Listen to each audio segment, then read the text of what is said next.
Have you ever discovered something absolutely unexplainable? What if you were bribed by the government to leave the only home that you've ever known? Could there truly be a direct portal to hell in the form of a hole? Today, we test the believability of the Devil's Hole.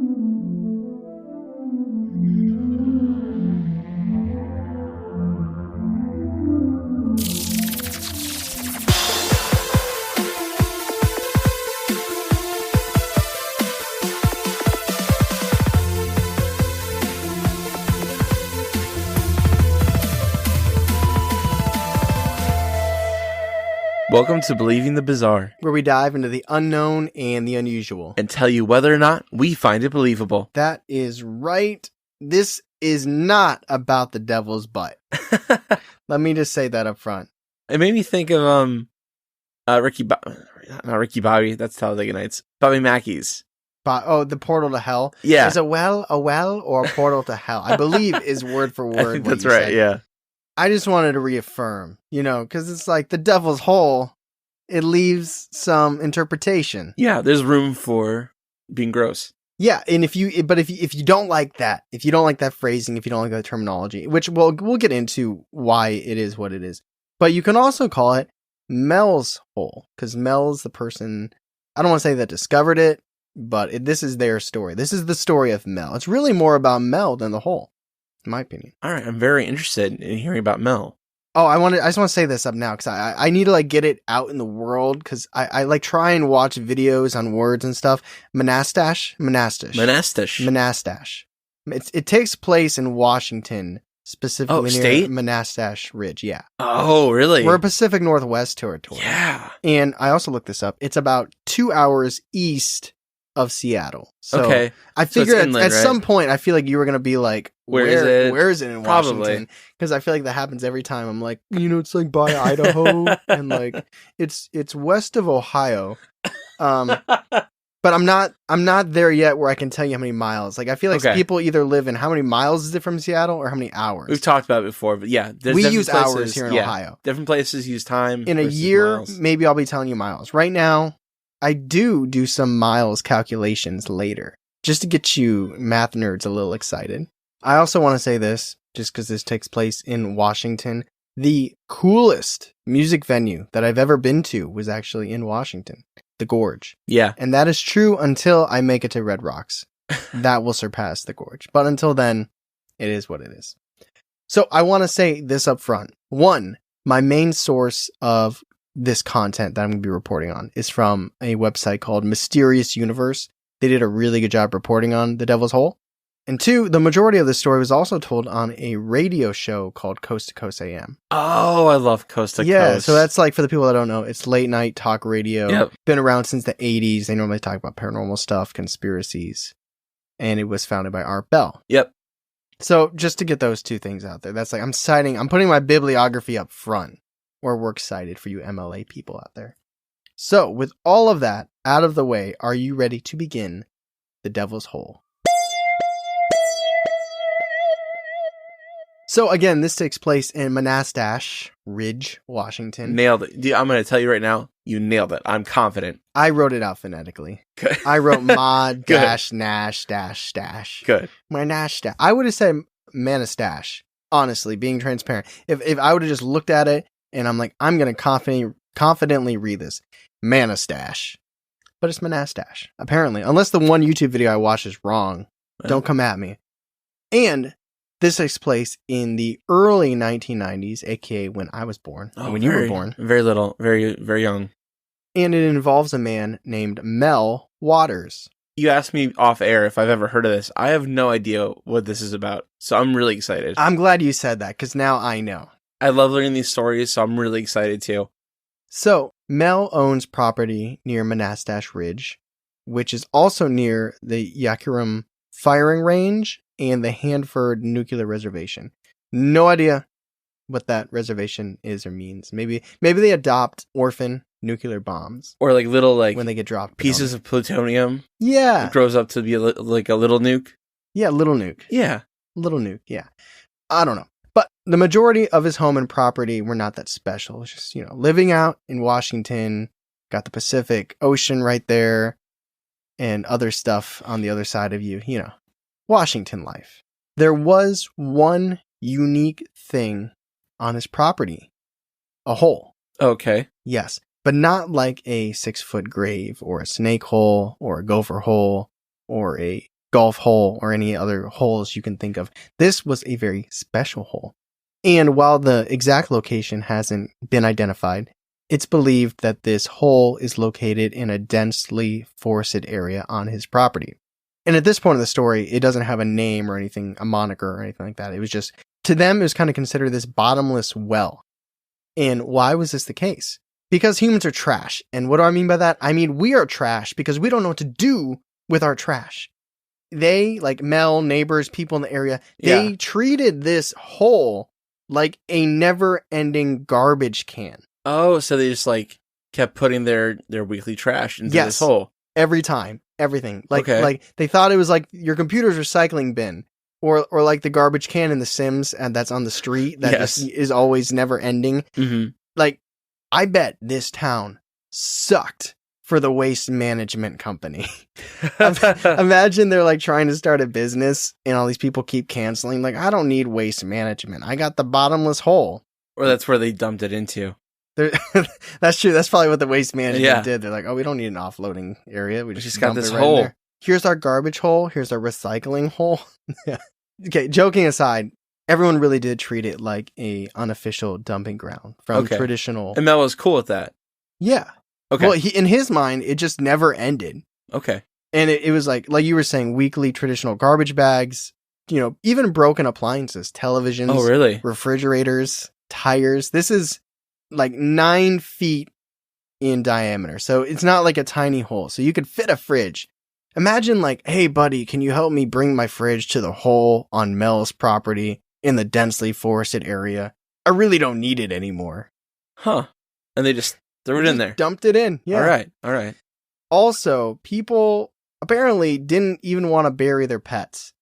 If their pet died or if a farmer's animal died or anything like that, they would literally take the carcass and just to the hole, chuck it down the hole. You gotta bury. They went Scottie Pippen, or I guess at that time. Nah, I guess it wouldn't have been Kobe. Shout out Kobe, rest in peace, Kobe. It'd have been Magic.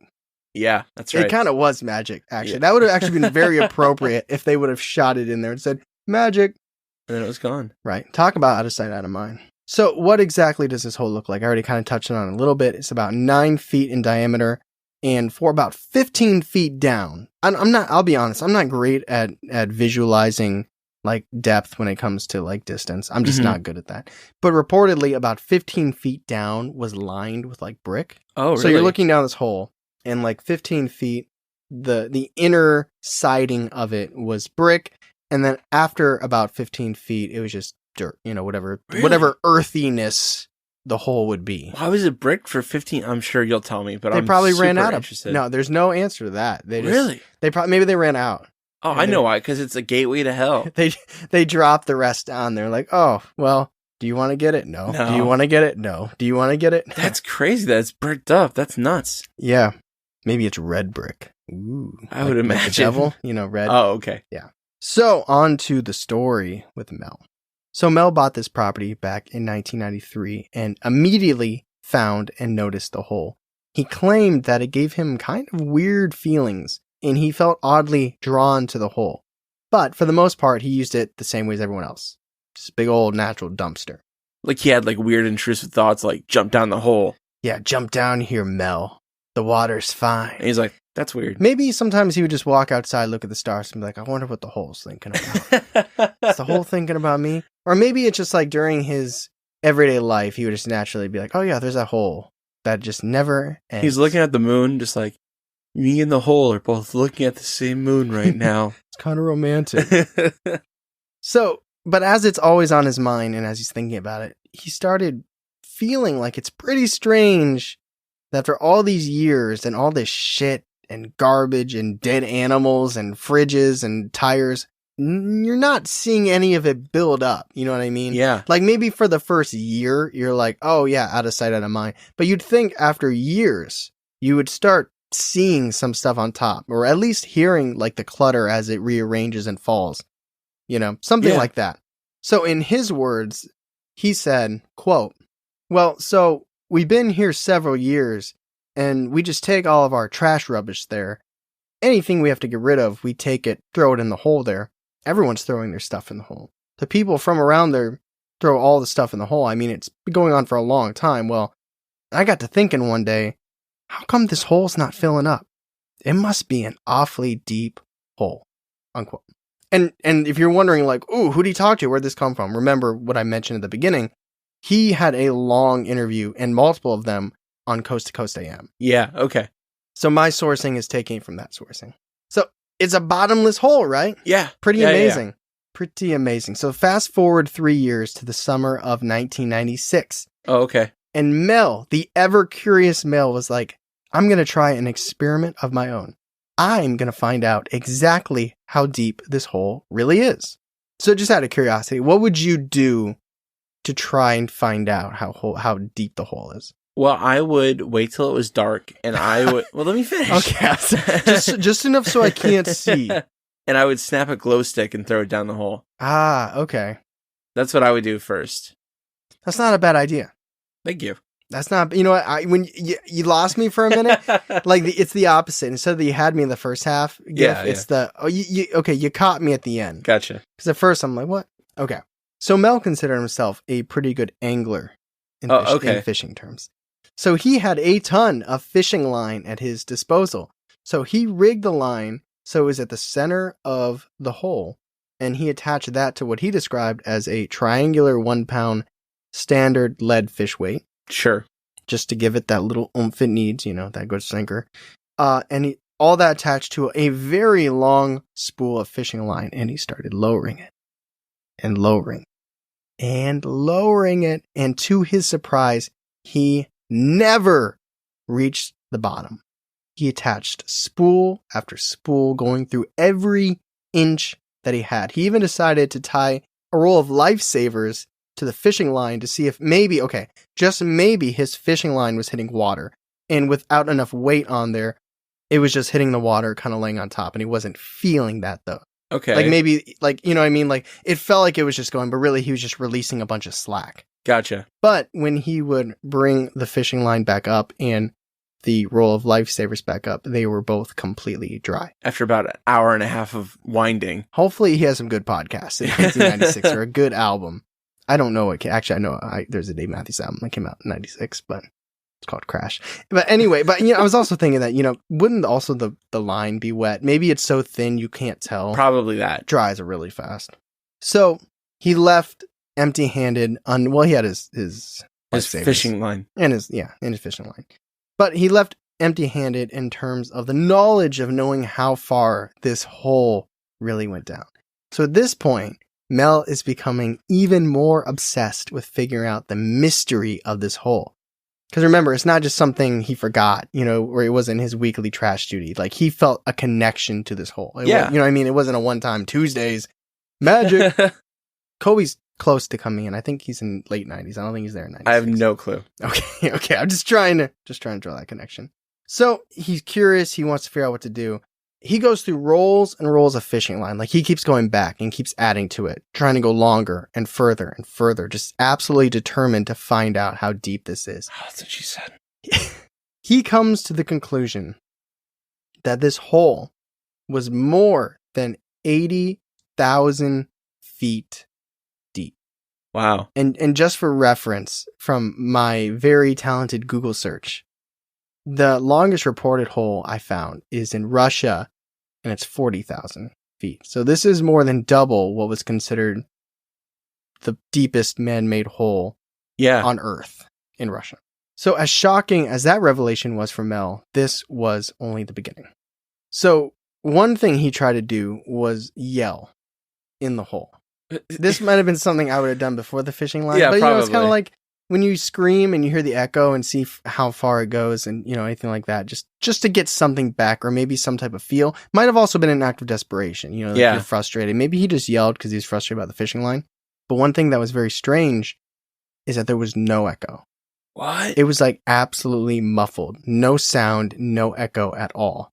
He also noticed that his dogs were absolutely terrified of this hole. Whenever he got close with them, they would dig their paws in the ground to prevent from getting any closer and start barking. Dogs are like, that shit's deep. No, that's too deep, man. I can doggy paddle, but shit, I can't do that. Again, in Mel's words, he said, quote, well, I mean, the thing to do is kind of like yell into there and see an echo. And I never heard an echo come out of that thing. And it's one of the first things I noticed about it. As usual, I brought the dogs with me, but they wouldn't go anywhere near the damn thing. And they went back to the Suburban and hung out over there. If I try to bring them there on a leash, they'll just dig their feet in.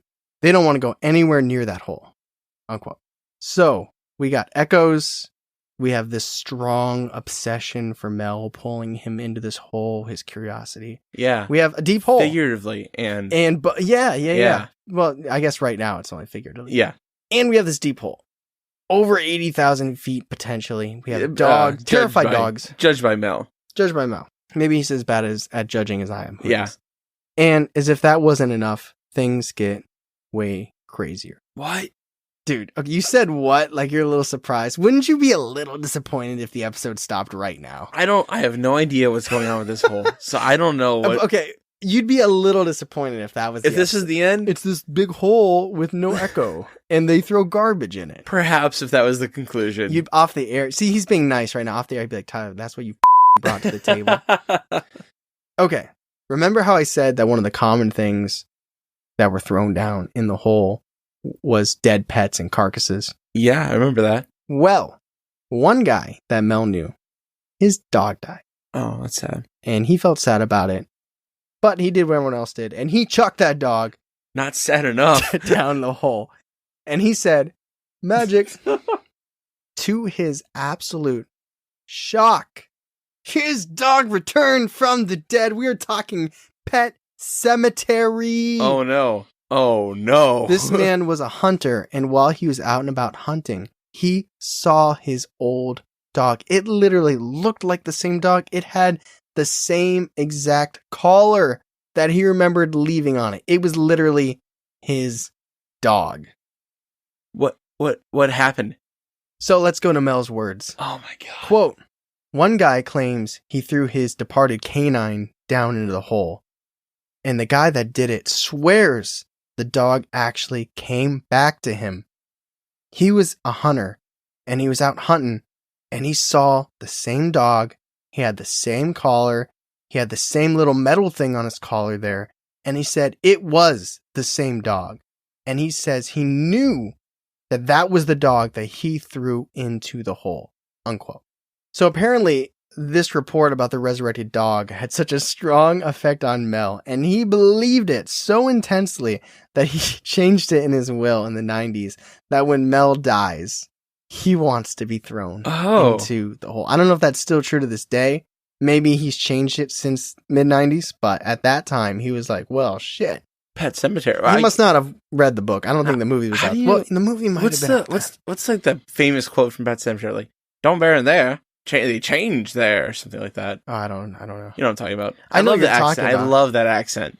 It's so funny. Did you watch the new movie? No. It's fine. So at this point, naturally, Mel just felt like he could not contain everything going on. Whether it was the excitement, absolute disbelief, or just the desire to tell someone, because hint, hint, his marriage isn't doing too good right now. Oh, no. He's become a little obsessed with this whole, like it at happens. dinner, he's talking about the whole, at bedtime, he's talking about the whole night, like morning routine, wakes up, talks about the hole. His wife's like, can we leave the hole alone for like an hour? And he's like, maybe the hole needs some coffee. I'm going to go take it some coffee. I'm going to go dump it some coffee. I think, honey, does it like creamer? Or does it like half and half? She's like, I don't know. It's your hole. So this is when the story went public. It was at this point that Mel decided he wanted to fax. Yes, kids, look it up. Fax. He sent a fax to the radio host, Art Bell of Coast to Coast AM. and whatever it said, it piqued Bell's attention, and he brought Mel on, and they discussed his story. So now he's the Hole's like publicist? Yes. Yeah. You can actually listen to it. It's not on YouTube. I think there's like a website I found. Maybe I'll post it in the episode description. But you can actually listen to the initial interview with I want to him. listen to it. Multiple hours long. It's a long one. Or you can just listen to this podcast right here and get the, The gist. get the fill. Because we fill here, unlike that hole. So naturally, the Devil's Hole is right up his alley. And they discussed it on February of 1997. It became super popular among Coast to Coast AM fans, and apparently Mel was even brought back on the show a few days later, so this continued on. This might not be the right spot for it, but I have a little story about Coast to Coast AM. No, I think this is the perfect spot for it. Okay. So, when my mom was with her sister, it was like one early morning. I was in college, and it was like an early morning. It was like 2 or 3 a.m. Like they got up to go somewhere. And they stopped and got breakfast at like a Denny's. And they walked in, and there were like 15 people at like this huge table. It was a coast to coast listen party happening live. And she said they were dressed with like costumes and stuff. And they found out because they asked them what they were doing. And they invited my mother and my aunt to sit and listen to Coast with them. And they did for like a half an hour. Would you have joined them? This point in my life, I think I would have. If you're at Denny's late at night, what else do you have going on? You're clearly putting sleep on the shelf. Yeah. You're not making great life decisions being at Denny's. No offense. When I ate meat, I actually genuinely loved Denny's nachos. Now that could just literally have been dog meat. Yeah. I don't mean like actual dog. I mean like the food you would give a dog. Grade D meat. Yeah, exactly. That's probably what it was. But I'll be honest, that was some of my favorite nachos when I ate meat. But you're already not making great decisions. You're putting sleep on the shelf. Yeah, I don't know why. Why wouldn't story. you? That's really cool, though. Yeah, it's just strange. Do you listen to the show? Occasionally when I'm up, or if I have like a real hankering for it, I'll find it on YouTube or something. A real hankering. Yeah. So the fans of this show are actually the ones that dubbed it Mel's Hole. Like I feel like the story now, as a whole, pun intended, has changed it to Devil's Hole, and Mel calls it Devil's Hole. But that's why it's like synonym. Like you can say, I'll probably put in this episode description, it'll probably be Devil's Hole, aka Mel's Hole, because they're one and the same. Okay. Just to get that out there. Which is pretty cool having a paranormal bottomless pit named after you, right? Better than nothing. Better than nothing, right. But in the words of the great Taylor Swift, loose lips sink ships. Now, somebody else might have said that before her, but I'm gonna give her credit. Give her the credit. But think about it, okay? You're on a popular radio show. You talk about this crazy, unbelievable thing, this location that you can travel to. I thought you were going to say you're a pop star. Not a pop star. You are a pop star if you're Taylor Swift. If you're Mel, you might have messed up. Yeah. So what do you think would happen? I would say he told a bunch of people about the hole. They all want to see the hole. Well, he told Art about it, who has a huge listenership. So shortly after his story aired on Coast to Coast AM, Mel was en route to what he called Devil's Hole for more research because, he's obsessed, when he was suddenly stopped by a few men. One man was in normal, plain clothing, and 2 other men were in military uniforms, and they simply claimed to be, quote, government agents, unquote. These agents informed Mel that a plane had just recently crashed nearby and that the entire area had been closed off. While the agents were speaking with Mel, he noticed that there were a few military personnel behind them that were wearing bright yellow hazmat suits. Gotcha. So a couple things. 1, Mel had not heard a plane crash or any reports in the area of a plane crash. 2, this was technically his private property. This isn't a public property right next to his house that he liked to visit like a park. This is his land that he owned. So he was pretty pissed. Yeah. He didn't like the idea of some government official coming in and telling him what he could or could not do on his own land. He's got freedoms.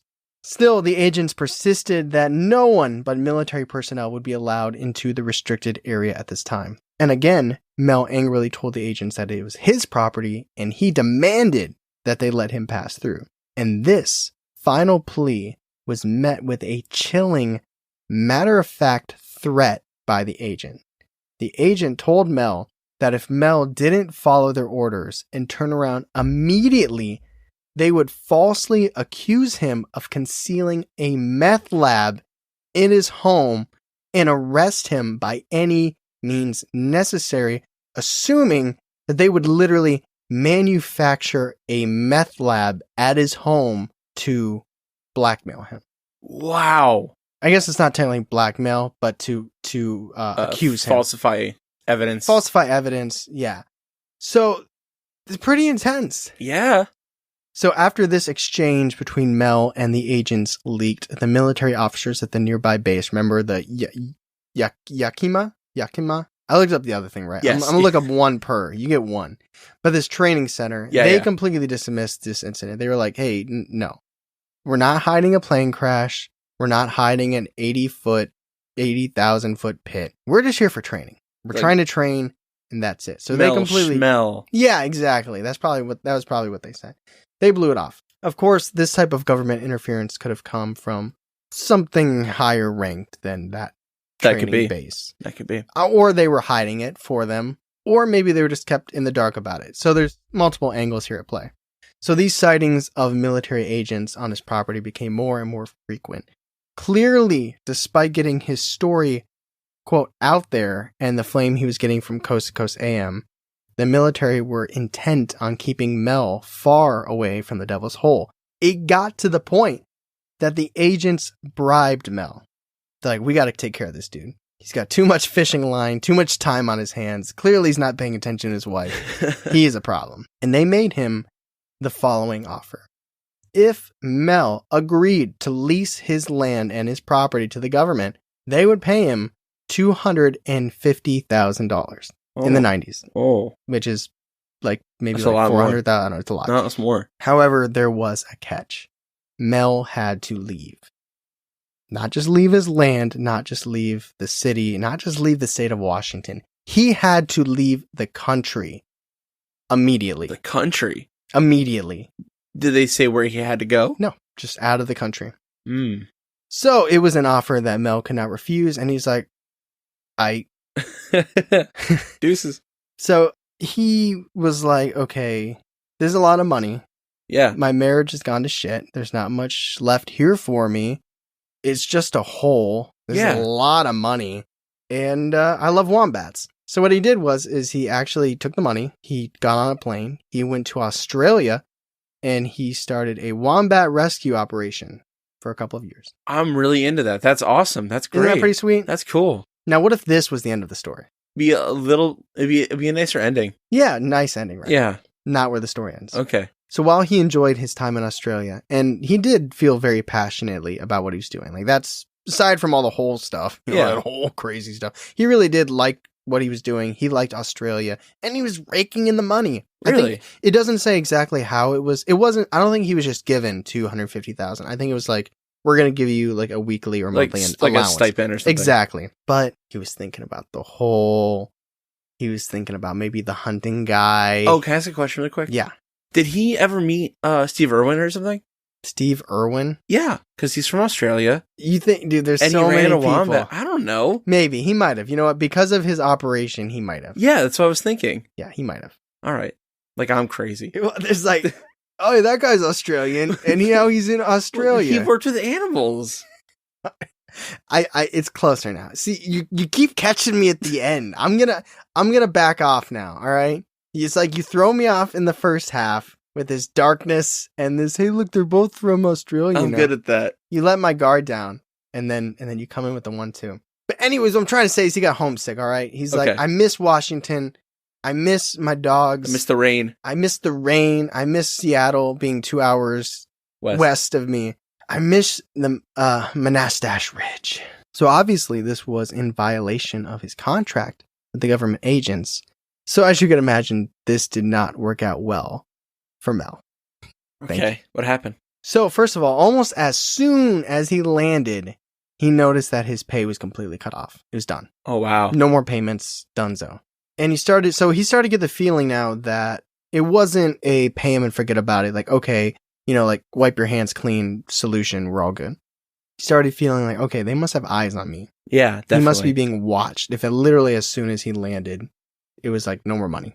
2, while riding on a bus to Olympia, Mel testified that he witnessed an aggressive dispute between a couple of other people on the bus and a few police officers. That seems so unbelievable to me. So while the police officers claimed to remove Mel from the bus so they could get more information from him and to construct an official police report about what he witnessed, what he saw, that exact moment was the last thing that Mel remembered for almost 2 weeks. What? Whoa.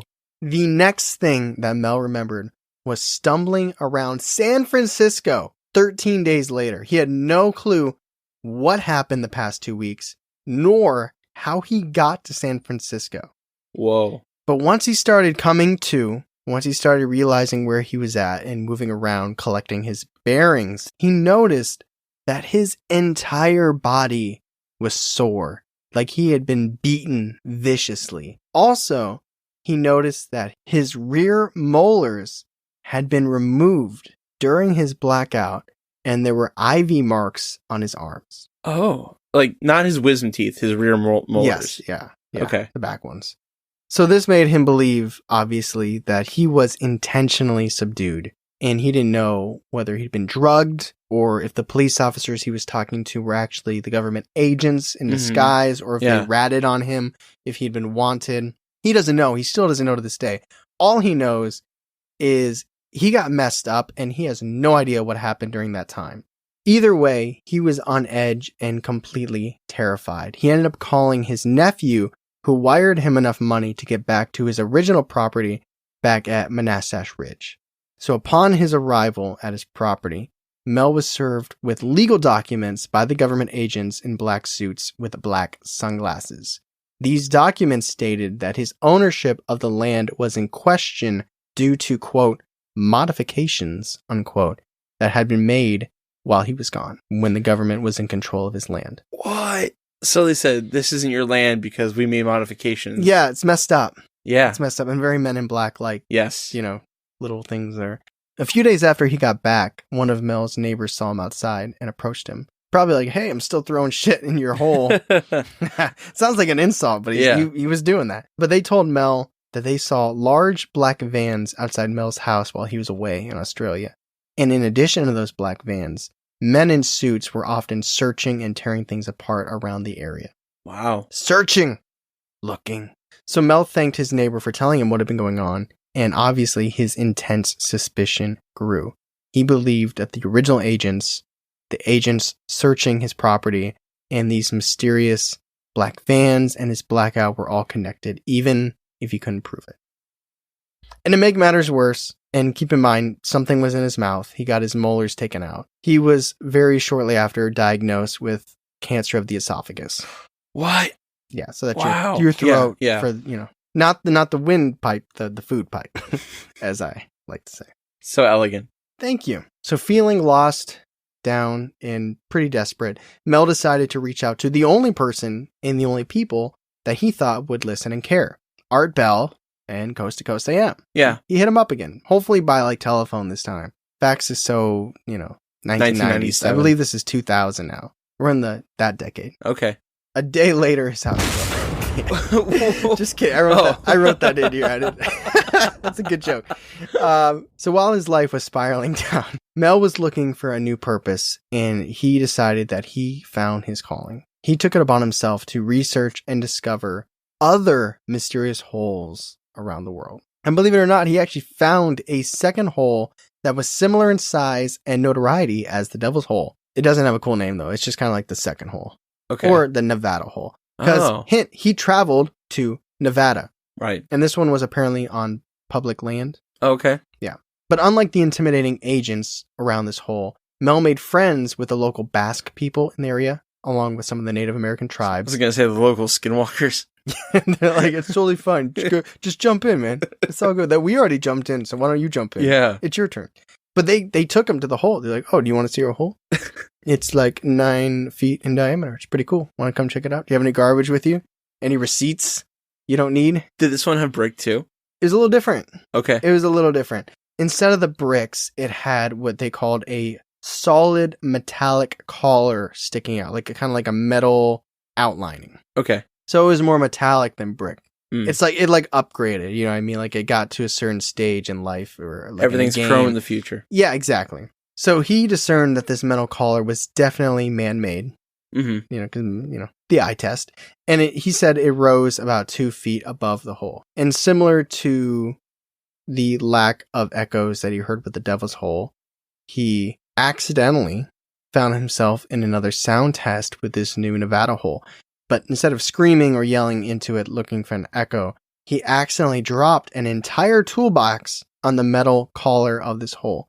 And to his surprise, again, the collision of his toolbox and this metal collar did not make a sound at all. Complete silence. So he started wondering if these holes had a built-in noise dampener or what could be going on, if they're soundproof, but more importantly, why? Like if this is the case, if this is built by us or other things, or if it's just naturally occurring, why? Why doesn't it be quiet? Yeah, it's kind of creepy actually if you think about it. Mel also claimed that the area around the collar is warm year-round, and it was so warm and radiated so much heat that it could actually keep nearby tents warm during the winter. Wow. So trying to get a little bit more information about the hole, Mel was told that this second Nevada hole was under the supervision of the Federal Bureau of Land Management, which is actually BLM. Yeah. Oh, okay. It was BLM before BLM was Gotcha. BLM. And is utilized by both the Native Americans and the Basque people, again, their community, for grazing sheep. And it was assumed that this hole had been found sometime during the 1800s. There's your history. Yeah. Do you feel satisfied? That was for you. Somewhat. I was going to cut that, but I'm like, Charlie might want to know that. Nobody else does. So this should come as no surprise, but Mel's interest was entirely piqued by this new hole, and he decided to do some tests. Because that's his new calling now. He's the test master. He's the whole guy. Hopefully, he's the whole guy. Hopefully, he brought some fishing line. They didn't have fishing line. I think more so now than the depth. He was like, wow, why is this metal thing so hot? Mm-hmm. Why is it so warm? Let's test that. So Mel and some of the Basque people took store-bought ice, put it in a bucket, and then they lowered it about 1,500 feet. So when their bucket of ice returned to the surface after being down for just a few minutes, they discovered that the ice hadn't melted, but it hadn't stayed the same either. Instead, the ice now felt warm to the touch, and it had a silica feel to it. I don't know how they tested this comment per se, but they claimed that the ice had become a flammable substance. What? I don't like the physics of that. The chemistry of that, I don't like. Why would they think to test if it was flammable? Did somebody light up a cigarette? And just, that's so weird. Like, oh man, that was ice.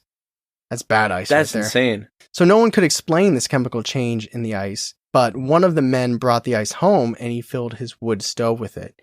And he claimed that the burning ice, the hot ice, burned for 3 months and seemed to have a strange penchant for sucking all of the moisture out of the air around it. And by the end of the winter, the wood stove had inexplicably plummeted through the floor of the man's shack, sinking 5 feet into the ground. And soon after, the entire hut that he was in was said to have dissolved into a fine wood dust. So just gone. I mean, that's what you get when you burn weird ice. Yeah, that's why you leave that. You leave that you leave it in behind. the hole. Or in like the little carton, like when you break sometimes when you break that ice carton, you try and get the ice out. Have you done that in the last 10 years of your life? Yeah. Not fun. No. So according to Mel, a group of unidentified, probably government agent people. Yeah, some guys. Quickly descended upon the shack, or what the shack used to be, and attempted to sweep it up. They're going to clean this shit up and then we're going to dump it in the hole. No, they wanted to raise the wood stove because remember it had sunk 5 feet. The hut's gone. That's donezo. It probably blew away in the wind, but the wood stove had fallen down. They're like, we got to get that up. So they used heavy chains and construction equipment, but they were unsuccessful until they filled the crevice around it with water. Mel and other eyewitnesses claim that upon contact with the water, the chains fused to the wood stove, and then they were able to lift it from its sunken ground. Okay. But the fact that you got chains fusing to the stove with the addition of water makes a chemist's head want to explode. Yeah. all of this to say that clearly they're like physiologically, chemically, there's some crazy stuff happening right now. So I will say, I know I've been asking you throughout, oh, do you think this is the end of the story? You know, press A to continue or insert a coin, 10, 9, 8. I wish this was the end of the story because I, as a human being, as Tyler, as an animal lover, as somebody who doesn't eat meat, I hate the next section of this story. Oh, no. But it's my job to talk about it. I also think it provides good commentary on Mel's mind and his sanity going forward. He decided enough of the ice. Enough of the fishing line. It was time for a live subject. Oh, no. I was going to make that joke when you said they had sheep in the area. I was like, would they throw one down every now and again to sacrifice it? So there are a lot of sheep in the area grazing, munching on grass or whatever sheep be munching on. And they thought, hey, why not wrangle up one of these sheep? Oh, no. And see what happens. So yeah, you're hitting the nail on the head. Oh, no. So they find a sheep, they take it, and they start pulling it towards this Nevada hole. Similar to Mel's dogs back at the Devil Hole in Washington, Mel noted that the sheep did not like approaching the hole. The sheep started resisting aggressively, so they had to stun the sheep and stick it in a crate in order to actually get it to the hole. Then, once the sheep was in the crate, the men slowly started lowering the sheep into the hole, crate and all. At this point, just as it started getting below the surface, the sheep came to and started acting violently, thrashing its body back and forth like it knew it was life or death. They described hearing what they could only call absolute shrieks of terror coming from the sheep. Similar to the ice, they lowered the sheep crate to about 1,500 feet, and at this point, they could no longer hear the sheep screaming. However, something unbelievable and remarkable started happening. The metallic metal collar rim around the hole began to vibrate. Absolutely stunned by this vibration that they were seeing and not knowing how to react and just kind of freaked out, Mel and the men backed away from the hole, stood their ground, and just kind of sat back for about 30 minutes. What do we do? What are we witnessing?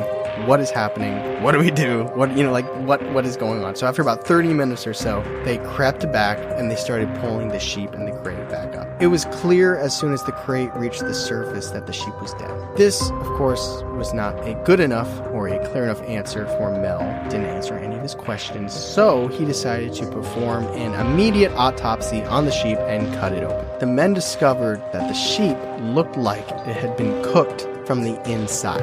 They found a gelatinous, tumor-like glob where the sheep's internal organs should have been. Not that I think these guys know sheep anatomy. Mel removed this gelatinous tumor, and as they were handling it and looking at it, it started to move a little bit. Oh no. It started to move a little bit in their hands. So, why not cut that open too?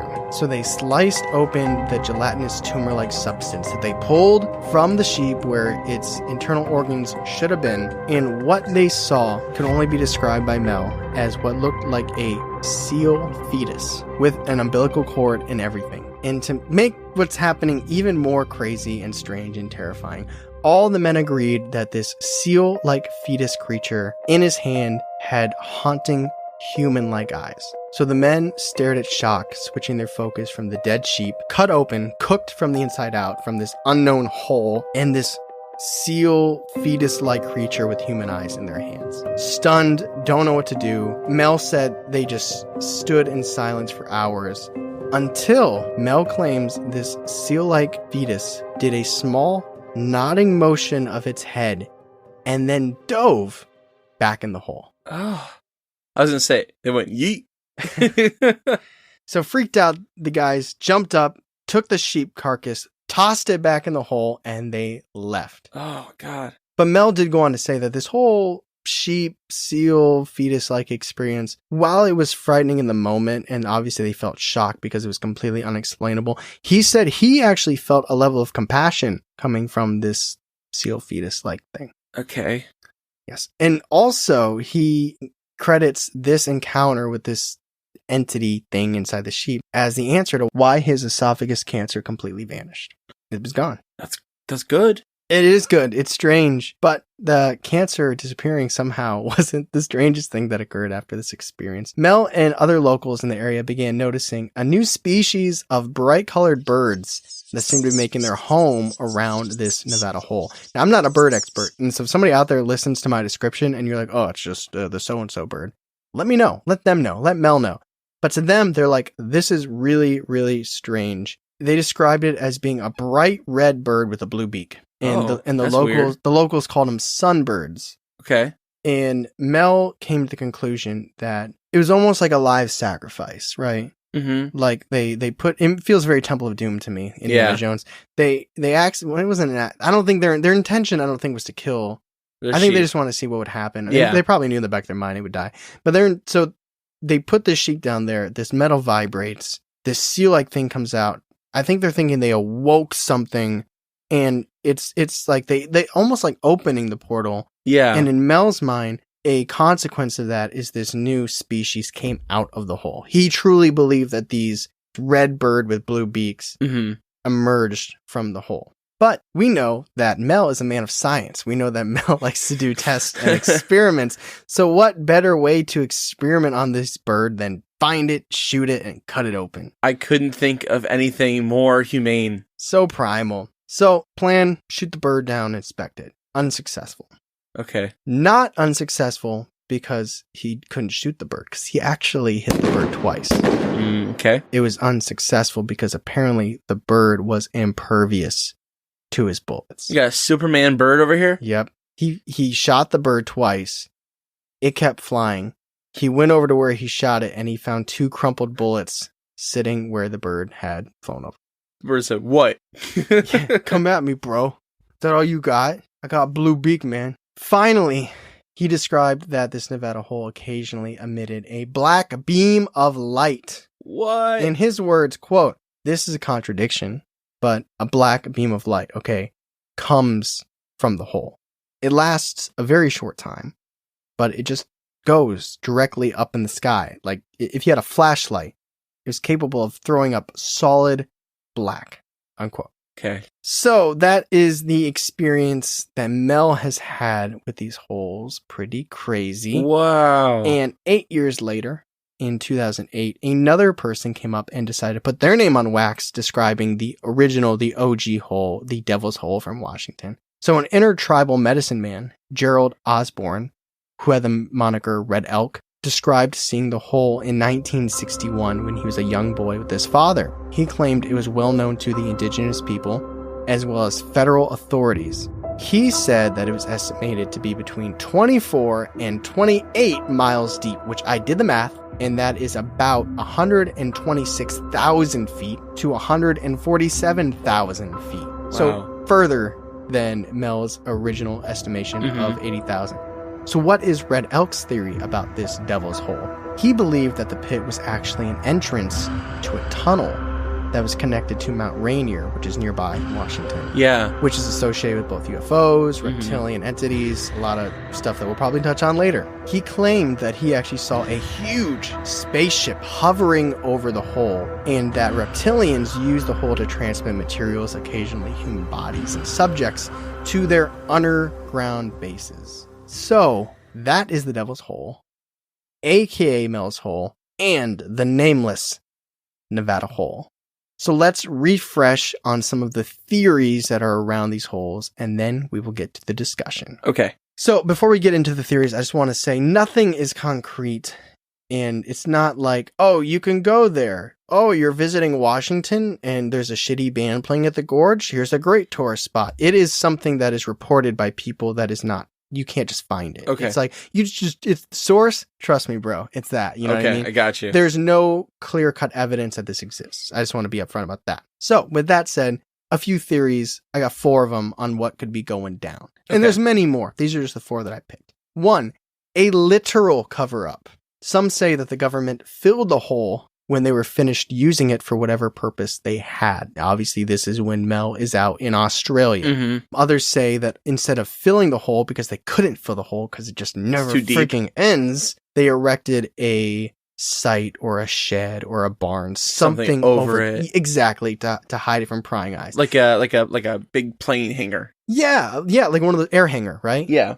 Yeah, and they should probably put a plane there too, because that's like double. Nobody's going to move a plane. In addition to this, some people think the government removed the Devil's Hole from Google Earth, which is kind of counterintuitive because they're like, they're putting big white blocks over it so you can't find it. I'm like, well, wouldn't you just go to the white Find block? the big white blocks? Yeah. Oh, it might be there. Yeah. Even if it's like a 2-mile square, I feel like you could just use that to find it. But that's what people say, and who am I to say they're wrong? If they're really going to cover it, they just take some trees and like copy paste trees over it. Yeah, I feel like, let's say people started looking in 2000. Now you have 21 years to find it. I think it would be found. But at the same time, it's like, in my mind, if somebody gave you a 2-mile radius, it seems like on Google Maps that wouldn't be that hard. But if you, it's 9 feet in diameter, it would be hard. It would be hard. Remember when we went, completely off topic, when we went looking for the witches' graves? Yeah. It was hard. Yeah. It is. Sometimes the world feels really small. And sometimes, like when you lose your car keys, it is a massive world. Yeah. It's a massive world. 2, aliens, right? There's people who feel aliens protect the area with a cloaking device. Kind of like when you were talking about, way back in episode 1, like a holographic. Yeah. Maybe they're making it invisible. Maybe Mel and the villagers, that makes it sound like it's like Mel and his neighbors were the only people that could see it because they kept feeding it. You know what I mean? Maybe they allowed them to see it because they weren't telling anyone else, they weren't harming it, Gotcha. They were feeding it. Mm-hmm. And maybe to the outside world or other people, they hide it. There's no rhyme or reason. It's just, and Red Elk said he saw UFOs around it in spaceships. So there's the idea that maybe this hole isn't natural and there's an alien component to it. And they're either using it, they're hiding it, something like that. 3, portal to another dimension. So maybe this leads to a different dimension entirely. Maybe the seal fetus thing is from a different, multiverse type like another thing. interdimensional creature. Yeah, not from our realm, where we live. And this could also help explain why some of the physiological aspects of the hole don't make sense, because they're not from where we're from. Not necessarily alien, not like our dimension in our galaxy, but like something else. The way that the metal reacted, the way water reacted, the fact that it had like a microwave-like component to it with the sheet. Just this hole is not of our world naturally. Right. And 4, it's a portal to hell. Oh, okay. It's a portal to hell. It goes directly to hell. That's why it's hot. That's why it has warm components to it. And they literally did a sacrifice of a sheep to the devil, which then shut up these sunbirds who have an attitude problem and a benevolent seal. Yeah, but it felt, what was the phrasing? He said it felt nice. Empathetic? No, that wasn't the phrasing. Compassion? Compassionate. Yeah, he felt compassion from it. But devil's tricky. Yeah. Devil's tricky. The devil's tricky. Devil be tricky. Also, the beam of light. It feels like this. I guess that could also file under alien or other dimension. Yeah. There's a lot going on. There is a lot going on. So with all of that said, are you ready to discuss? Because I am very excited to get your opinions. Before we get to the discussion, we have a couple new patrons we want to shout out and thank, and that would be Chris and Cece. Thank you both so much for joining our Patreon. Chris, there is a Rachel attached to your account. It is now gone.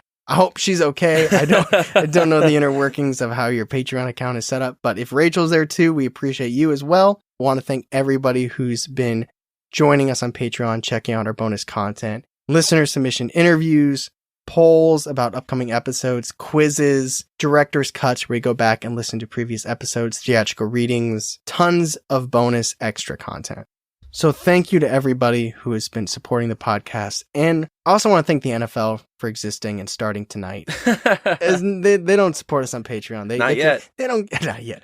That would be a flex. I would tell you, I would be the start of every episode. Hey, welcome to Believe in the Czar, where we're sponsored by the NFL.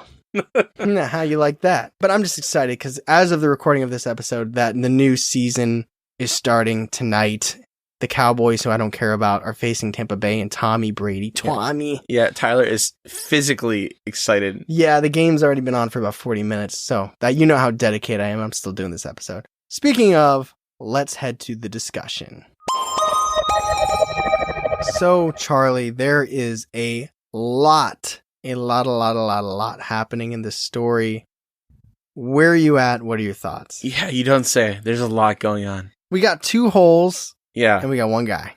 When you first brought up the hole, it made me think of the Russian hole to hell, pit to hell. Mm-hmm. I actually want to do an episode on that sometime. It's on my list. Do it up. But it definitely made me think of that.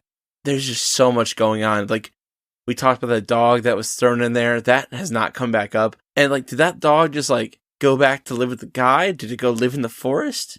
Was it different? Feels, if it's real, it feels like it just ran away. Yeah. Like, I feel like the hunter saw it, acknowledged it. The dog they nodded to each other. And he jumped back in the hole. Yeah, that's there's just so much to unpack about this. I don't even know where to start. It's nice that he had a wombat rescue.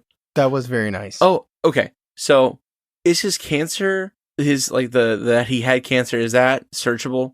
Like, could you find that in records? Like a medical record? Yeah. No idea. Okay. Was his wombat rescue, was that searchable? There was no title. Okay. Okay. What about his property and his name? Was that searchable? They couldn't reveal the location of the hole. What about the property in general? Like his address? Like, well, not his address, but like it was the Manastash Range. Yeah. And the hole is reported to be in a densely forested area. Okay. All right.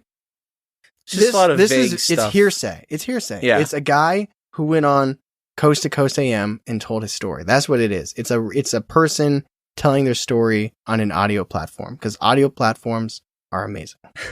Let me put it this way, because you're doing what I would do, which is wanting to dig deeper. Yeah. Unfortunately, I think we're gonna have to talk about and dissect this at face value. Okay. All right. I think you're right. I think that's really cool that there's a really deep hole. That's probably all I think there is. I don't know. I feel like there'd be more reports of like black lights in the sky, of like black beams, or I've never heard of these birds before. Maybe you're right. Maybe a listener's like, that's just the Utah redbird bluebeak. Yep. Like, yep, that's the name. the redbird bluebeak. or something stupid like the brown JPEG. I don't know. In its pixelated form. It's probably like the blue beak crane. Yeah, I feel like that's what it would be called. I pictured him kind of as cranes. I don't think that's accurate. Or the shot, or the fact that he shot the bird and said, I didn't feel that. I don't know enough to speak to this, and we haven't covered this as a topic yet, but apparently that is a close tie to Skinwalker Ranch, where like ritualist activity led to animals that were impervious to gunshots. I don't know how familiar you are with I am. Skinwalker I Ranch. know a little bit. Does that about connection that. make sense or no? Not birds. No, animals that are impervious to bullets. The only animal I can think about that got shot, it took it. It didn't bounce off of it. It took it. Mm-hmm. And it was wounded, but it didn't do anything to it. Okay. So it's not quite the same. And the seal thing, that feels like an interdimensional creature to me. If it was anything, that's what it would feel like it was. Yeah. It feels like, if this is true, that it doesn't feel like a portal to hell to me. No, I don't think so. We're gonna either. let's put that in. Let's throw that in the hole. Yeah. Magic. So let's look at it being either a underground tunnel to something creepy and conspiracy like down there, versus a different, which could either be, if you want to think reptilians or if you want to think aliens. So think of it as an alien hole versus a dimensional hole, like naturally occurring but not of this world. Naturally occurring and not of this world kind of doesn't make sense, but that's the way I want to frame. I don't think it was man-made, even though there's bricks. I think maybe that was put there after. I don't think somebody dug the hole. Which one do one of those speak to you more? I think like a dimensional rift, like coming through this, like cracking through the earth, that makes more sense to me than aliens. The physiological aspect of it is just crazy because it's so strange. It just doesn't make sense with anything else that we understand on this planet. Like, and it's not from a different galaxy or anything like that, where things could be different. That fell into our atmosphere or anything like that. It's like, it's here. It's on Earth, and it doesn't match like anything else. And there's always unusual places on Earth. You know what I mean? Where like there's certain seas that have different density. Yep. Places where there's always lightning in Venezuela. So like there are, like the Aurora Borealis. If nobody reported seeing that except for one person, and we were doing an episode where there's this place up north where you can see like greens and blues in the sky, we'd be like, oh, super pretty colors. Yeah, especially after you do acid. You know what I mean? Yeah. So the fact that it's well known, we're like, oh, it's because of this, which I can't speak to right now. I know it's in the atmosphere, but you know what I mean? It's like there are places on Earth where things seem to just be a little different, a little strange. Mm-hmm. But this just feels extreme, and it's like, I wish I could talk about Old, the movie, because there's aspects of this hole that make me think of that movie because of how the world is in that section of it. But I'm not going to spoil that for anybody. I think you should go see the movie Old. Yeah. Not sponsored, but you should go check it out. But it's just like, what if there's just something in there that just naturally leads to microwave-like tendencies? Yeah. Makes no sense to me. But I'm on the same boat you are. If I were to give credence to any of these, I think it would be dimensional. That's what I picked. Although the guy Red Elk did say he saw a spaceship above aliens. it. Maybe they're just interested in like the dimensional shift, or I don't know. Like, what if an alien ship crashed so intensely that it caused a hole, and some of its like parts and stuff was left behind? I don't know how that would. Two ships. Listen, so remember when we did The Haunting in Houston and we talked about the ramen noodle thing? Yeah. And it's like, in an overview, terrifying, but when you break it down, it's like, what?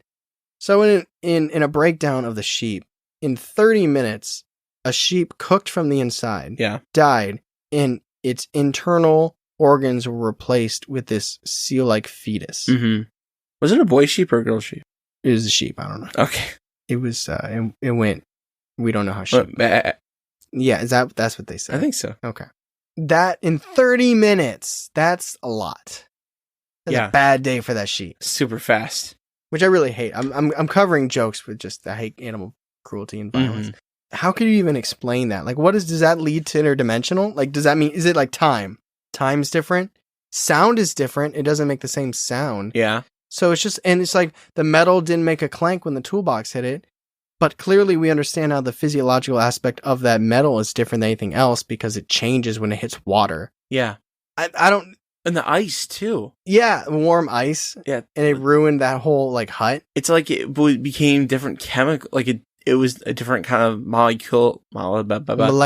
Yes. Yeah. Different molecular equation or something. Equation. I don't know.